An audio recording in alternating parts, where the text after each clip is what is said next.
Hello friends, आज हम खोलेंगे।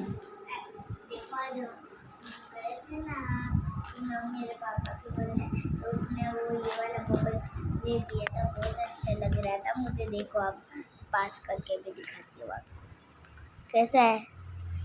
बहुत बढ़िया है ना। अब देखो हम इसको आपको खोल के भी बताते हैं।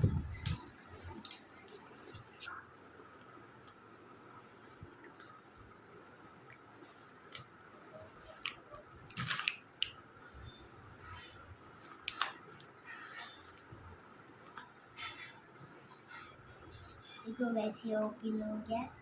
अब इधर से क्या करना होगा मेरा। देखो गाइस, ये कितने बढ़िया गन है। इधर हमको सेल मिले थे। ये देखो सेल है। अब देखो मैं नीचे वाला कुछ बताता। इसमें फिट करने का है इधर। और देखो ये प्लेट है। इसमें हम गम भरना है। फिर ये गम है, फिर हम इसको प्लेट में डालेंगे। तो देखो ये बहुत अच्छा लग रहा है। इसलिए प्लीज हाँ, अगला पार्ट 2 में अगला पार्ट देखने के लिए सब्सक्राइब करें।